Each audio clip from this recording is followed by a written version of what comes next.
Welcome to everybody who has logged on today to join us on our webinar about how to boost your career in contracting. This is a really hot topic at the moment because obviously with what's happening in the world at the moment and in the job market in general. So today we have on our webinar, we're really actually pleased to have our speakers on our panel. First of all, we've got Yvonne Kelly and then also Matt Pepper, as well as Brenton, who is founder of Oncore. So I might start from Yvonne and just get you guys to maybe introduce yourselves. Thanks, Mom. Yeah, lovely to meet you all. It's so nice to be here today, and it is definitely a hot topic. Yeah, contracting is definitely the way of the future, and Matt and I had a great chat earlier. I'm really keen to hear more about what Matt has to say of actually being and experiencing being a contractor. So I work in the recruitment game. I also work in career coaching. So I have a team of 80 career coaches, and we're helping people in the job market every day, trying to educate them and give them viable options. So contracting is a really good option, especially in the current market with a lot of uncertainty. So yeah, really happy to share my wisdom, and obviously being part of a network of over 500 recruitment agencies around the world. Yeah, have some good insights into the current market and what's happening on the recruitment side. So yeah, really excited to share. Thank you for having me. Thank you for joining us. And Matt? Yeah, hi. Again, I'm after the call this morning, Yvonne. That was great catching up. Look, I'm happy to share my experiences of contracting. I love contracting. That's why I'm in it. So I'm always happy to share. And I think getting that combination of a contractor's view, but also a view from the recruitment side, and then from an Oncore side is invaluable to have that sort of view of all three together. And Brenton, yourself? Sure. Yes, a pleasure to be here. I started contracting a long time ago over in the UK. A very clever American woman advised me to head to the UK. Great place to work, great place to go contracting. And interestingly enough, I met Matt Pepper over there while I was contracting a long time ago. I stayed contracting for a long time and stayed involved in the contracting game. But with Oncore, I stopped contracting. But stayed involved in the business with how we work with contractors and recruitment agencies in this contingent workforce space. So that's my background in the IT contracting and contract management game. Thanks very much, Neil. Yeah, no problems. We might just sort of dive in first of all with, what are the benefits of contracting, and why do you love it? Why do you do it? Why is it a good thing for you as a worker and also for the business? So can I go to you, Matt, first, just to talk about that? So I think what I mentioned before is it's really enjoyable. You've got to really enjoy what you do. I found contracting as a way of working particularly enjoyable, and that's the first and foremost thing. So if it suits you, it's enjoyable. That makes everything a lot easier. Some of the other benefits I found is you get to meet a real range of different people. And you find out how good people are from a skill set point of view, from a passion for work point of view. And, I've met some great people on work, Brenton, one of them. Again, contracting in the UK as a Brit and then coming over here and contracting, meeting those people is critical. You also get to change. So you get that variety. So you often you're coming in as a contractor to do a fixed task, and you get very focused on that fixed task. So great thing is from solution through the actual outcome itself, you get to something different. It could be a different solution, it could be a different type of project, different company, even a different industry. So it's always interesting. So, that enjoyment, keeping the interest levels up. I don't think I've ever been really, truly bored as a contractor, which is great. And in fact, if I was feeling bored or if I felt the work wasn't there, that's when you move on and find that next piece of work and make sure that you're happy and fulfilled. Yeah. And Matt, we were talking earlier about how many positives there are that you mentioned earlier that uncertainty was a big concern for people that are moving from permanent work into contract work, that uncertainty as to what will happen with the future of the project and how long will it go for. Will it finish short, and then do I have another project to go into afterwards? And we were saying that in the permanent job market, there's a lot of redundancies, a lot of change happening, that it's nearly equally as uncertain in a permanent role now as it is in a contract role. So that kind of barrier is gone. I think the positives really outweigh the negatives of contracting. Yeah, definitely. I'd agree with that as well. It's fantastic to get the flexibility. I mean, I was given a gentle push to go contracting, and it was needed, and it was. I was pleased that I got that gentle push, because I think it gives you that ability to have some freedom to choose. And one of the things I pile on a little bit with Matt's comment is you get to choose the company, the projects that you're working at a little bit more, city, what state, and even what country that you live in. So you can do those things as a permanent employee and move around for sure, but I think it does give you a little bit more of a driver to want to continue to moving from role to role. You meet new people, you make new network friends, you pick up good skills, you take those skills to the next role, and that puts you in good stead. And if you continue to do those things, the roles keep coming as a contractor. So it works well if you work it well. Yvonne, you also said before in your intro that in the market is looking like contracting has picked up even more so since COVID. What do you think of the contract market now, and then moving forward? What does it look like on the employers and the recruiters side of things? Were you asking me, Noam? Yeah. Oh, sorry. So, obviously with what's happening in COVID, there has been a lot of changes and businesses have had to pivot. They are now hiring more contractors first. So they're tending to bring the contractors back in to fill. I'm recruiting a role at the moment, which is a permanent role, but they have a headcount freeze globally. So they're taking that person in on a contract initially with a view to potentially going permanent. So I think in the short term, we're going to see a real surge in contracting, and it's going to be a good option for businesses given the uncertainty and unknown as to what's going to happen in the next 6 to 12 months. So yeah, a big growth and demand. A lot of the recruiters in our network managed to keep hold of their contractor desks over time. And again, Matt and I chatted earlier about some good initiatives that businesses embarked in to help keep the contractors, and looking at reduced hours or reduced rates, whatever they could do to keep them on the projects. So I think overall contractors have come out okay from the people that I'm speaking to. It tends to be more the permanent roles that have been cut, whereas the organizations have flexibility with contractors to keep them on. So I think that's going to continue over the next couple of years and grow. Yeah, and look, working within those organisations, Yvonne, that's 100%. The advantage of the contractor workforce is those levers are a little bit easier and a little bit more flexible to pull. So reducing rates, reducing hours. The key for the business often is trying to retain even the contract workforce, because in that there's a cost to resource when the economy picks up. So you really want to be keeping your resources and IP on board in some shape or form.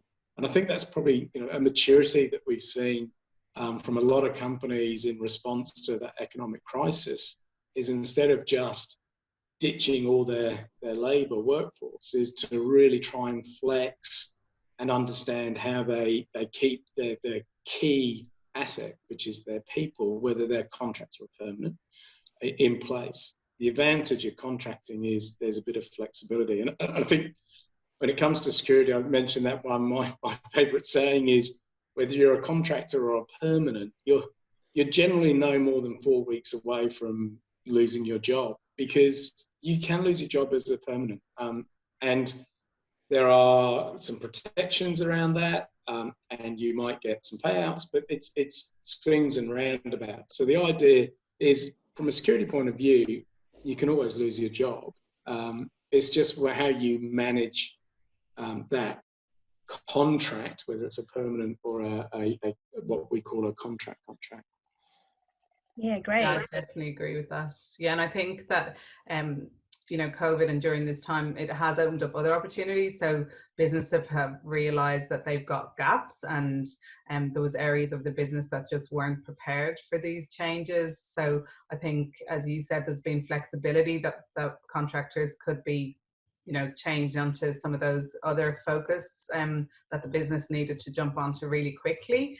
And there's been such great positive stories through COVID of businesses that have pivoted so quickly and brought on workforces. And Stage Kings is one of those that I've got a little Stage King, and they build stages, and they pivoted their business to build computers and laptop stands. And I was reading yesterday, I think they employed 50 people on contract during that time. So it's such a great resource to be able to bring people on quickly to to work with demand or gaps and fill things that need to happen with a sense of urgency. Yeah, It's a win for everybody, isn't it? I mean, for the person who's got the talent that's needed, they can come in, have high impact, and move to another role. The corporate that needs that talent, they're able to bring in the people, get things done, and then allow that talent to move back out into the marketplace. And in that flexible way, I think all parties are getting a win in that space. And I think as people move towards, a lot of companies that talk Agile, and there's many versions of that, but the flexible workforce fits very nicely in that Agile business model where you bring people in, you get things done, you fit them up into the marketplace, and the next company absorbs that talent. So I really do like it as a win-win for everybody. And as Matt said, it keeps, as a contractor, it keeps you really engaged, and you're learning and you're trying new things. You're working with different people in different teams, and I think it's a really great idea. And I think it's great for people who have been in perm roles to try it, because often there is that resistance. But yeah, you just get to experience. It's quite different in relation to the pace of how you have to jump in and quickly pick things up and just get going on projects. Yeah, which is often the fun part, is that thrill of the initial start. Yeah. Meeting new people, new industry. It's amazing how quickly, as humans, we have an ability to learn, and trusting your ability to learn is good. I think one thing, Brenton, you brought up, that moving around and learning new skills as an individual is really important. But one thing I've increasingly noticed as a contractor, particularly when I'm seeing that flow of people in and out, is there's a cross-pollination back to your client company. So it's not a one-way thing. So I enjoy it, I get new skills, I meet new people. But I'm also happy in that I'm delivering a quality product. But I'm also cross-pollinating ideas that I'm seeing elsewhere, and that could be ideas in the Agile space from a methodology. It could be just simple process. It could be a maturity. Some companies sometimes just don't understand where they sit on a maturity scale. And you can bring a little bit of knowledge in that space. And there is that sort of flow of information, and that's beneficial to all companies. Quite right. Some companies, you're getting exposure to one way of going about things, and that could be a good way. Absolutely, I agree with what Matt's just said. The beauty of them using a contract workforce is that they may have seen things done in 2 or 3 or 4 different ways. They bring those opportunities to the table to say, actually, the way you're doing it is great, and alternatively, you could apply this method too, which could actually increase productivity and a lot of other positive impacts for that company as well.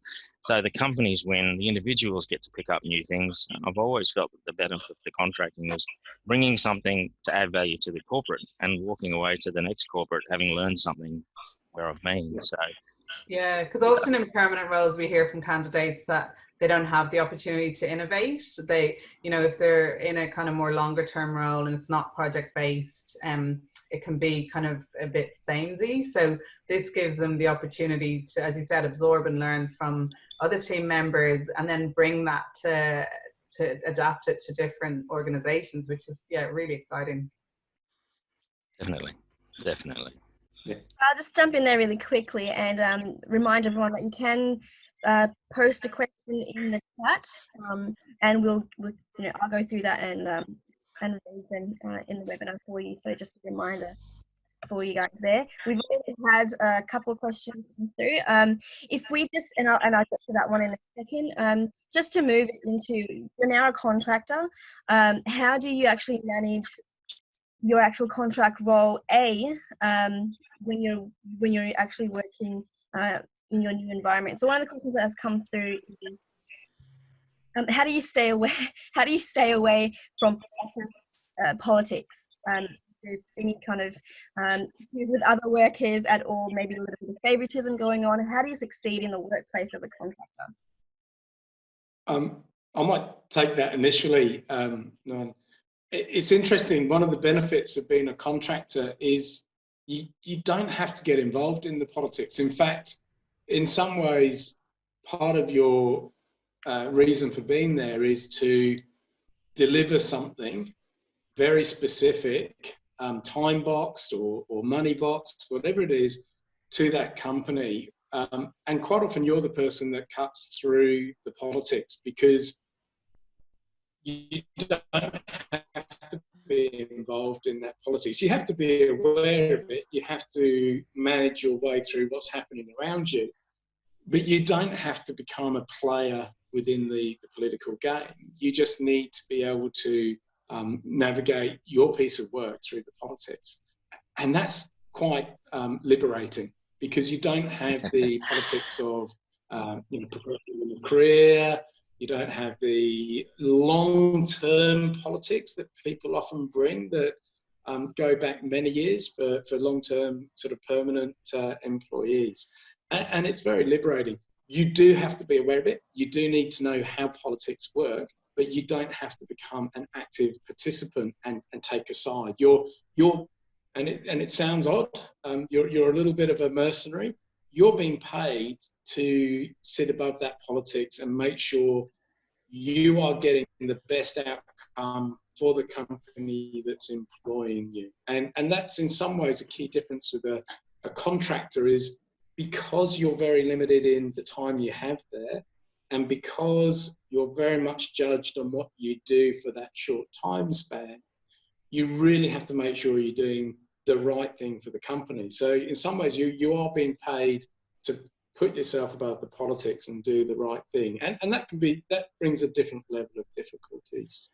What's your thinking? Yeah, I was about to say, I think I really like that last part when you're talking about that you've got to raise above it, and you've got to you're kind of building your own brand and your own, you're working on yourself. So you also want to make sure that you're influencing the people that are around you, so that you're going to get recommended for other projects and in other teams. And when we spoke earlier, I asked Matt the question, which I can ask you again, is how much of your work comes through your network?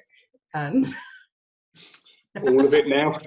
All of it, yeah. So that I was like, wow, that's huge. Those networks, like, it just shows if you do a really good job and you don't get involved in that office politics, if you're just really focused on the job, you're coming up with new ideas, you're absorbing and learning, then when the next project comes on board, you'll be highly recommended to join that project. So you build yourself a really good name in the marketplace. And I think, especially in contracting, that's so important in relation to ethically and your values and how it is that you drive and your purpose, how you're working, that people really admire that in you. And so you do have to be very aware of what you're doing, how you're acting around, and as a contractor, you don't get away with bad behavior, as some people often do in permanent roles. So you know that you have to do the right thing and work really hard to get your next project. So I think it just keeps you on your toes, and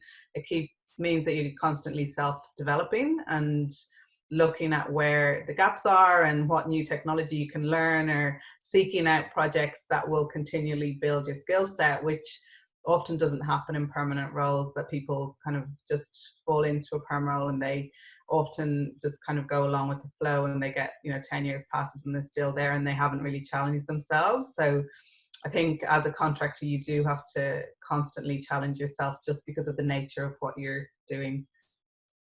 Very true. I've always described it as a contractor, you need to think of yourself as like Switzerland. You're not there to take sides. You're there to come in and get the job done, Yeah. and focus to a certain degree on making sure that you do allocate some of your time for your own personal development and training. So when I talk to people about not only looking after their skills, but their ability to earn, so a forecasting of sort of 45 weeks a year is really a more accurate figure if you're going to ensure you're doing the right things by keeping your skills up to date. So if you do work more than 45 weeks a year, that's a bonus. But it's important that you do allocate time for holidays, you do allocate time for training, and sometimes some unplanned leave, because as a contractor, you don't have some of those benefits that the permanent employees have. They're compensated in your rate and flexibility and all of the other positives happening in contract. I think you have to be It's better at important that budgeting. you own that. Yeah, and get better at budgeting for that, so that you have planned for those. And again, I think a lot of permanent people, when a redundancy happens, it's such a shock. Whereas for a contractor, it's nearly an expectation. So you have prepared and planned for that scenario if that happens, and you've put money aside. Very true. Yeah, or you have a wish list of holidays that you want to do, and when you go, hooray, this is great, I'm going to finish, I can get to go on this trip I've wanted to do for ages. So I think there's a real positive spin compared to a redundancy that can be a much more confronting and a real kind of loss for people. I think contractors see that as an exciting opportunity to have a break. Yeah, the change of role is positive for a contractor. The ending of a role can be a little bit emotionally negative for a permanent employee. But you're quite right, I agree. A role coming to an end is an exciting opportunity because you're going to go and meet some new people. You're going to go and work with a new company. Exactly. Yeah, they're the positives. That actually touches on another question that's come through, which is that contracting can be stressful with the uncertainty. So what strategies do you have to manage that? And actually, I think Matt mentioned something about having plans in place. How do you actually calculate and budget, Yvonne, as you said? So maybe, Matt, if you can just on that one. Yeah, there's two aspects. I mean, Brenton mentioned the 45-week year. Absolutely, that I think an early mistake people make in contracting, and I'm sure I did it as well, is I went, 52 weeks a year I'm going to be working. The reality is I think in Victoria there's 11 public holidays, so there's just over 2 weeks a year you're not working. You're going to want some time off, whether it's holiday or a bit of downtime. People get sick, so factoring that in and having that in your head. Brenton talked about 45. I work on a 42 to 44 week year. And that allows me to... You need to up your game, Matt. Seriously. 42? Yeah. Only joking. The advantage of that, and Yvonne touched on it before, which is really just thinking about a little bit of budgeting to say, well, I'm not permanent. So if I do have a major interruption to my role, I'm not going to get a big payout. But if I've managed that time, I might do a 47-week year, a 48-week year, but I've got a little bit of buffer there, and that feeds into training, it feeds into holiday and stuff like that. Because at the end of the day, work is great, but you also want to be able to enjoy the fruits of your labour. I think that's critical, and that's, I suppose, where finding the work, your network, working with the recruitment agents is critical, and then from a financial side, budgeting, one of the reasons I use Oncore is I know that I'm getting that advice, but I'm also getting really good sort of visibility of my finances, and I can control how those finances work. So managing that uncertainty around budget is critical, and you just got to think a little bit differently. And in that, I think Yvonne, I mentioned, don't feel bad about it, because permanents get paid a certain amount of money, which is good.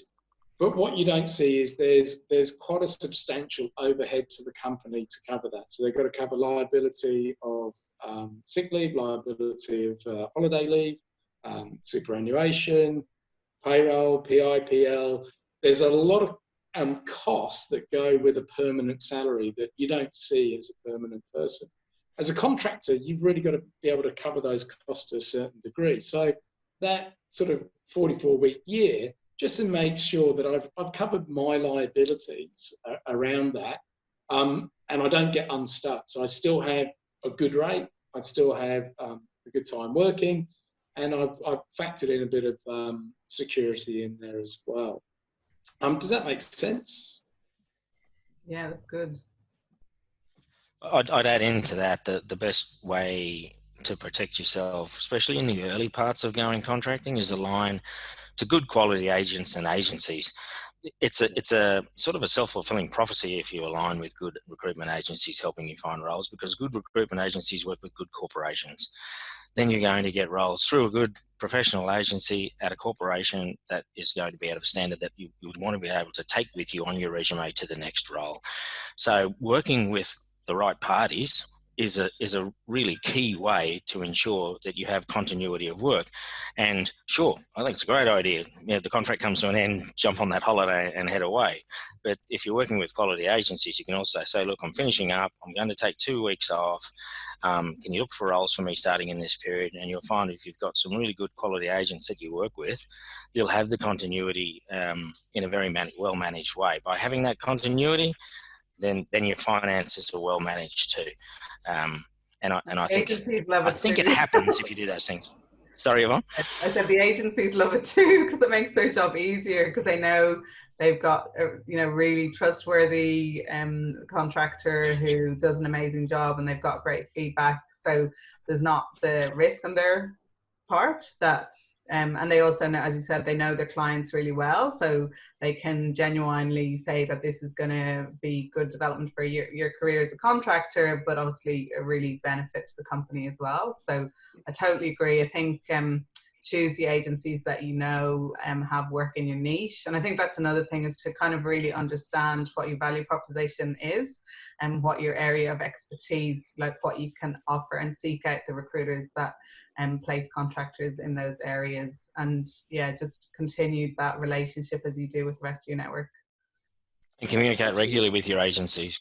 Let them know what's going on with the agents that you work with. If you do those things, it's a win for everyone. I agree exactly with everything Yvonne just said there.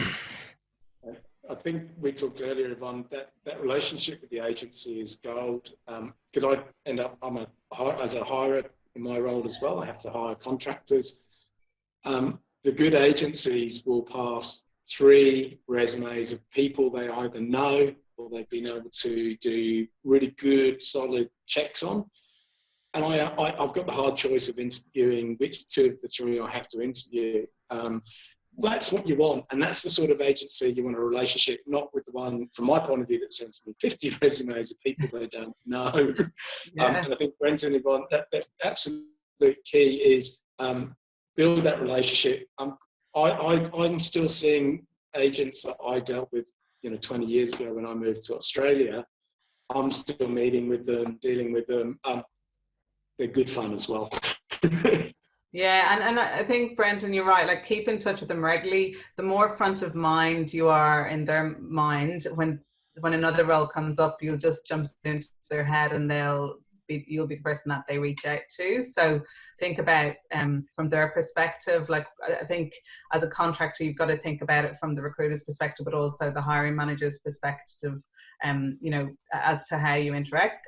And I think if you have some of that perception, it makes it much easier for you to understand where they're coming from. So the recruiters are trying to do the right thing, and they're trying to find the best people. And if you can make their job easier and be nice to them and treat them nicely, they'll really build a really strong relationship. And I know lots of friendships that have come between recruiters and contractors that, as you said, Matt, last many, many years. And it's lovely. Like, it's lovely for the recruiter to see how, how those contractors progress in the career. And I feel that contractors do progress really quickly in their careers because of the diversity and the challenges that they set up for themselves. So, and as you say, get into position then when you're hiring other contractors on the teams, and there is a good career path. I think that's a bit of a myth as well, that people think, it's a bit limited where you can go with contracting, and it's not a career on its own right.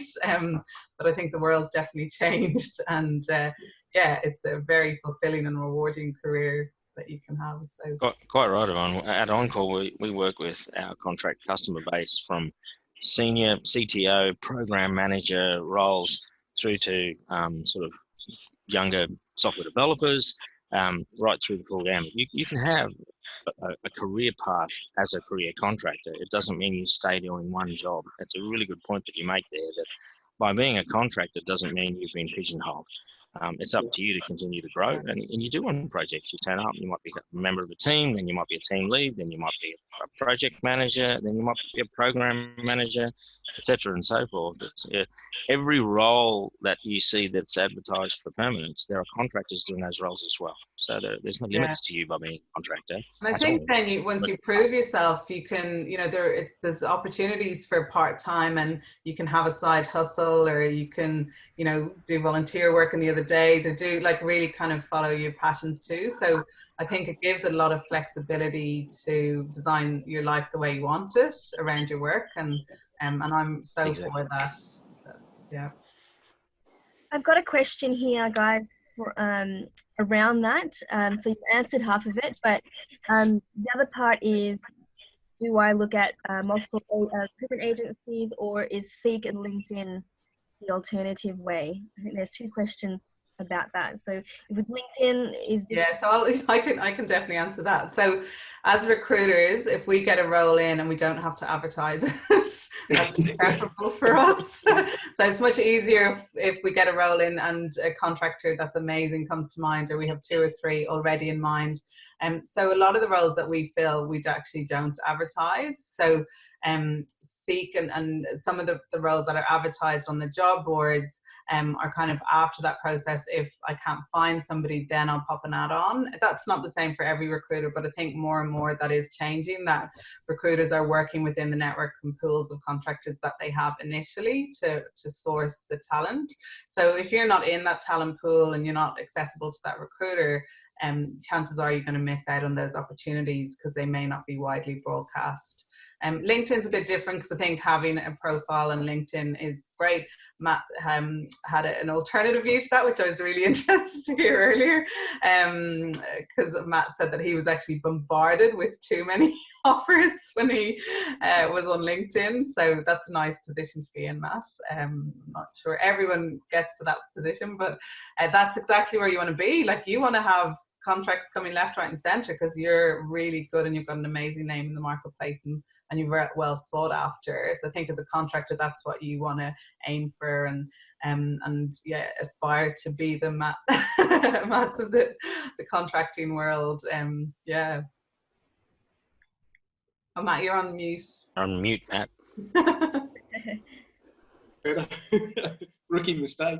I think with LinkedIn, I'm about to update my profile because it's incredibly out of date, and the main reason is it's a really important network to get visibility.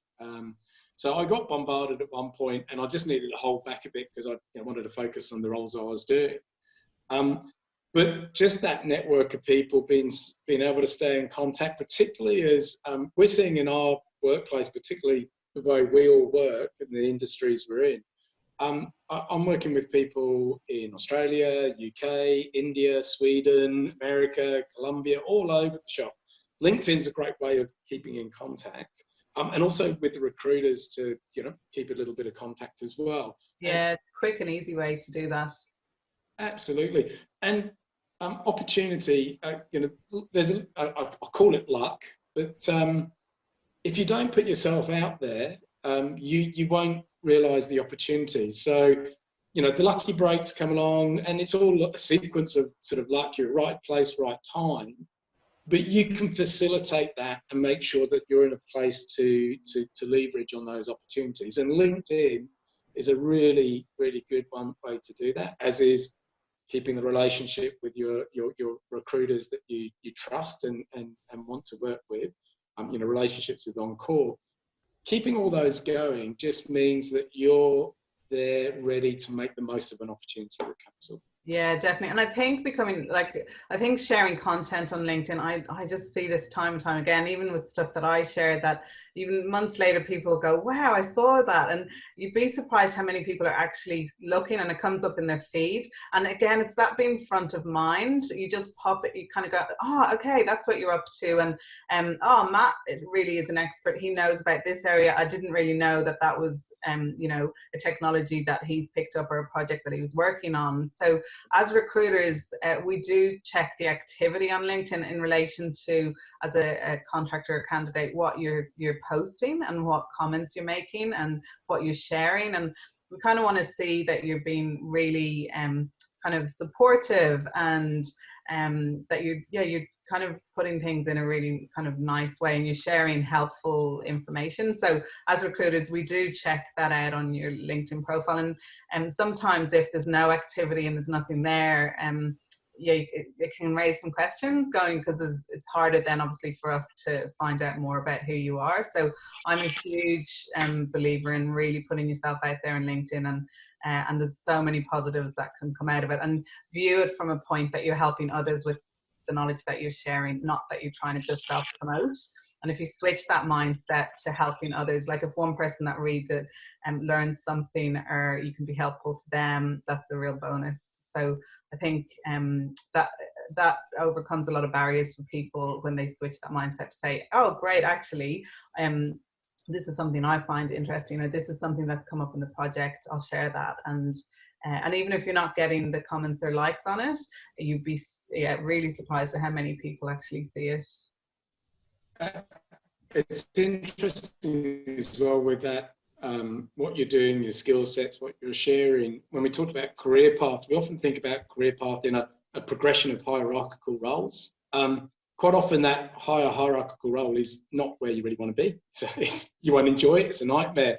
We forget about that career progression within your technical skill set. And LinkedIn does give you that ability to display your wares as a professional, yeah, and a really knowledgeable person. So your sorry, get my speech right. Your career progression can be in your skill set. You're increasing your skills. You're getting you're going from simple projects to, you know, super complex transformation projects. That's an amazing career progression in itself. So think outside of that sort of, you know, hierarchical roles, and also think about, you know, how you're expanding the type of work you're taking on and the interesting work. And LinkedIn's great for that. There's also an interesting question off the back of that. So somebody's come through with, in regards to our resumes, I've noticed that many recruiters often only look at my most recent project experience. To what extent is this actually true? And am I limited to looking for opportunities based on whatever my last project was? I know, can I answer that one? So you need to think about who you're pitching it to and what they will want to see. So as recruiters, for me, I always recommend having your first page as a bio with a real snapshot, and you're highlighting the projects that are really important, and having then specific project pages that are relevant to that role that you're sending it off to. So I think you've always got to think about who's hiring, like what the hiring manager and the recruiter are going to be wanting to see on the resume, and make sure that you're getting your personality across as well. So all of those softer skills that Matt spoke about earlier, you know, about the adaptability and the flexibility and being able to jump in and having good feedback from coworkers, all of that information, if a recruiter sees, oh, they sound like such a great person, and they go to the LinkedIn, check it out and go, great, oh wow, and then they can see all of the projects that you've worked on. So I think what you have to do is highlight the information that you feel is going to be most highly regarded or needed for that particular project. With the career coaching that we do, even if it has been a while ago, you can still bring that forward in your resume and highlight it so that they can see that. But it's about cluing in, and again, I say this a lot, it's about really stepping into the shoes of who's hiring you and what they need. And if you're writing it for them, and even if it's just making sure the cover letter is really specific to what value they're going to get from putting you into this contract. Again, from a recruiter's perspective, it makes their job easier, makes the hiring manager's job easier. They want someone they can just slot in. They don't want to have to go through multiple interviews and interview lots of people. So yeah, I think just being very specific on your resume about what those hiring managers and recruiters want to see. So your resume is the key to the door. It's not a locked in stone document, right? So it's a live document that you need to think about depending on the role that you're going to. Yeah. And I agree 100% with what you said, and I've tried to encourage people who are going from permanent positions to contract roles. Exactly what you just said, Yvonne, is you need to make it as easy as possible for the recruiter to want to put you forward for that role, and subsequently for that hiring manager to read that resume and say, I want to interview this person. Yeah. So it's not one shoe fits all. Your resume is not written perfectly for every single role that potentially you could fill out. No, there. exactly. It's a live document. Right? It is live. And you've only got one LinkedIn profile as well. So you've got to make sure that they match up really closely. Like, you know, as a recruiter, we have real big red flags when we see a resume and then the LinkedIn is just a bit off, like it doesn't match up together. So you have to make sure you've got that consistency of messaging about who you are, what you're really good at, you know, what value the companies are going to get from you working there. And highlighting the technology that's most up to date that you're using that's relevant. So I totally agree with you, Brenton, that it is live, and a lot of people just set and forget and they put it aside and they pull it out again. But yeah, I think you've got to constantly be reviewing those keywords as well. You know, as a recruiter, your resume will go into our pool and our ATS, and we'll search on keywords. Now, Job Adder that we use highlights kind of the top 5 matches based on keywords. So you really need to be keyword optimizing your resume in this marketplace to make sure that you're really up to date and that you're going to come up in those searches. Very true. That's an interesting point about the keyword searches. So making sure that you've got the right terminologies in your resume for that particular role. It's really interesting. Yeah, and so and different iterations, like we see, like there's, you know, between telco and telecommunications, like even those, it's the same word but it's shortened. You need to have both iterations and have keywords peppered all the way through your resume. So think, you know, if you do free searches on some of the job boards or have a look at other people's profiles, there's lots of ways that you can capture keywords that are relevant to the industries that you want to enter. I've got a question on the other hand, if you've never contracted before. This one says, previously a recruiter didn't want to put me forward for a contract role because I hadn't contracted before. So how do you make your resume more attractive to contract work? Just very quickly, I might also just add that if you are wanting to do this more as a career and you really want to push yourself as a career in that particular role in industry, I imagine doing other things as well. So having a great resume, but what about putting up an online portfolio of your work? I know that this in the marketing and media space, that's a lot more popular. You can link it out to your own page where you can actually talk about some stuff and put some examples of your recent work and things like that.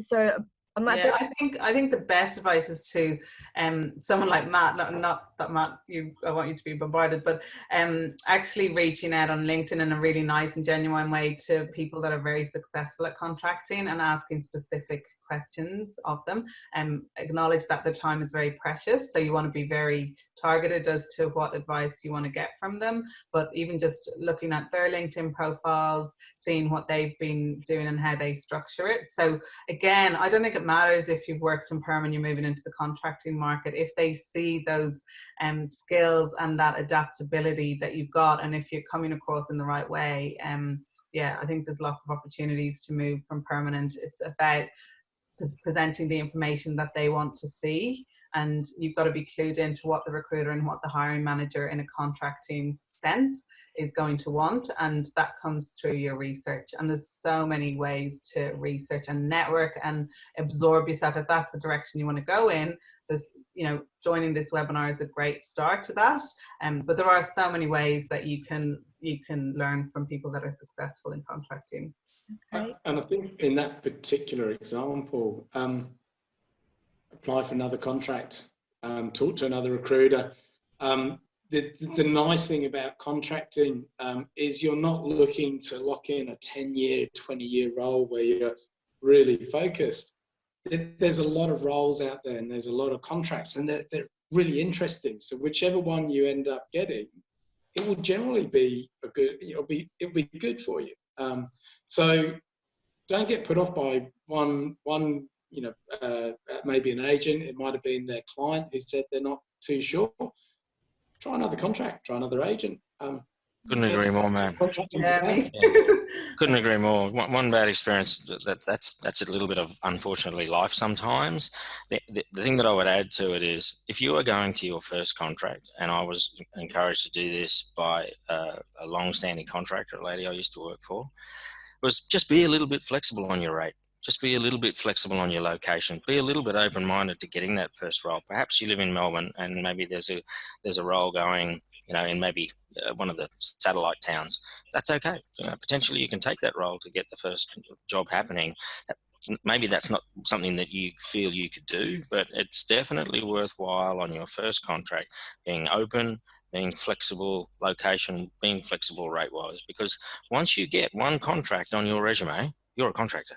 Yeah, exactly. And I think that persistence is really important as a contractor. You are going to be, chasing the next contracts for the first little while until you're known and people kind of seek you out, like Matt has got to, but that takes a number of years to get there. So you do have to just be very positive and persistent and believe in yourself and put yourself out there. And you're constantly going to have to do that through your life as a contractor. And I think that, you'll only grow by doing that and meeting more people and building networks with recruiters, but be very kind of targeted in what it is that you want. So think about, what is it, what makes you happy, what kind of skills do you want to learn, what other contracts do you want to be surrounded by, and then you can set your intention and seek out recruiters that specialize in those specific roles, and then you can build longer term relationships. So I think you do have to have a plan.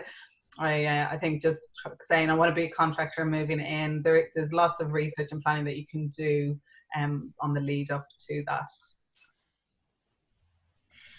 On that note, there's also another question around, do you go to a recruiter, or how do you find what kind of rates that you should be, charging, or what sort of extra percentage should you put for a daily rate? I mean, it would depend, of course, on what that role is, but how do you find that out? The magic number.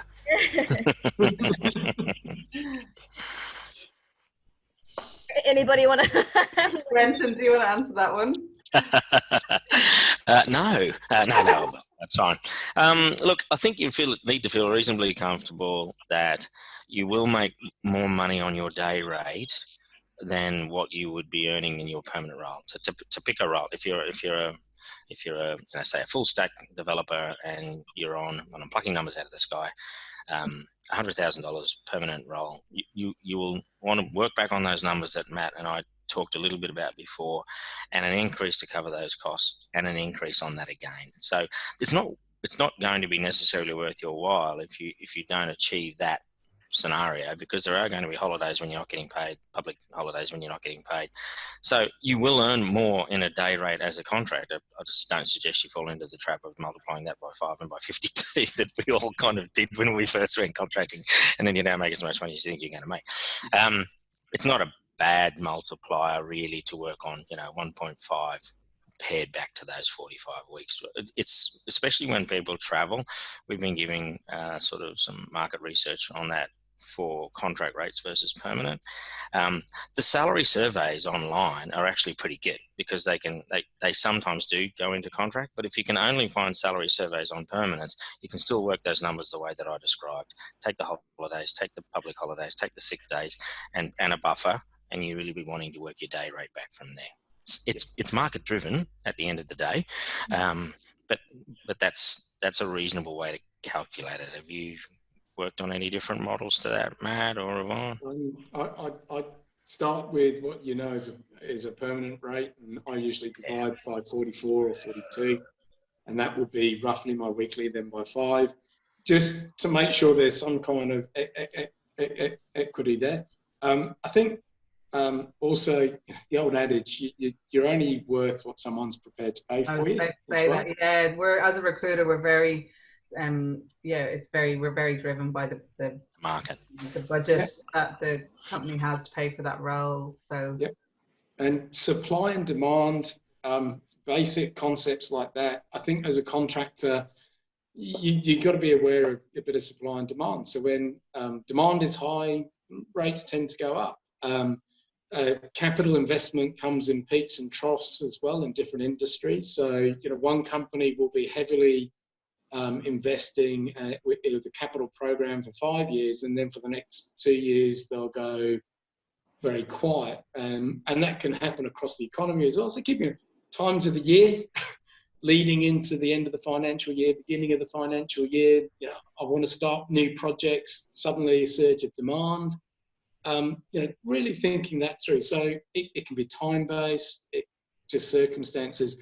And I think, Brenton, you've made a real key one, which is don't be scared to flex a little bit. At the end of the day, I've turned down a contract with a higher rate, or I've deferred it just 2 months ago. Because I really want to finish what I'm doing at my contract now. It's a big transformation. I want it done. It's very satisfying to do that. And I'm really enjoying the people I work with. So I'm happy to let go that little bit more money to have the satisfaction. So, there's other factors that play into it you need to think about. But do the research. Get online, look at the salary websites and research, get on the seat, talk to your agent. The agent will look to bump the rate up because it's usually better for them, but get a fair idea. But again, it's supply and demand, and it's what someone is prepared to pay. Great. Well, I think I've just probably got two more questions. And one right there, Matt, is kind of what you've just said there, which was, what if you get a contract for 6 months, but then all of a sudden another recruiter comes along with a better rate? Is it good to leave the current contract and go to the newer one? What's your own experience like? And not wanting to be perceived as money greedy, but you sort of answered that just now. I think it's very important you protect your brand in the marketplace. If you're jumping around on rates, I would say that would be a very risky path to follow. I don't necessarily think people who go contracting for the money and the money only. I think there's all of these positives about contracting that we've been talking about.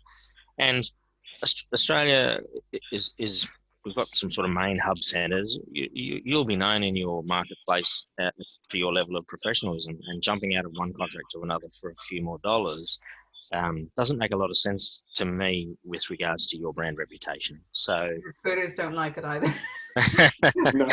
It causes a problem with the client, that relationship, because the client will say, well, you told me that this person would stay to the end of the contract, and obviously they understand that it's the contractor's decision, but ultimately it disrupts. And Matt, you mentioned it earlier, that cost of hiring and the disruption to the project can have a big effect on the result of the project. So I think if you're committing to a project, you really need to think long and hard about committing to the end of that contract. And at every company you've worked as a contractor, the thing you want to achieve as you're wrapping that contract up, project comes to an end, natural conclusion, or very positive. Yeah. You want them to want you to come back. Yeah. And if you've left them in the lurch, I think you might find they may not invite you back, even if your skills are right. They'll look around. I think it's important that you think about all of the parties and yourself. You look after yourself. I fully support that. But you generally would want to leave a contract in what I would call a positive end to the contract, with the highest probability, if a role came up again, that they would ask you to come back. It's up to you to decide whether you do or you don't, but you really want to be in that space of the corporate wanting you back. And you also want the recruiter to be able to choose you for the next project too. Correct. So I think you're going to make absolutely both parties unhappy with that decision. You get a reputation very quick in a small market. You're employed to do a set task, and if you leave without completing that set task, it looks bad. It also means you can't put that on your resume, really, because you haven't actually fulfilled the contract. So those all factor in. Yeah. Sometimes there's situations I've left a contract early because the work dried up. You talk to the key is you're talking to the people you're working with. You complete the task, you complete the contract, and you move on to the next one. And generally, if you're looking at money, you'll probably end up with a lot more money in the medium to longer term if you follow that. Being professional.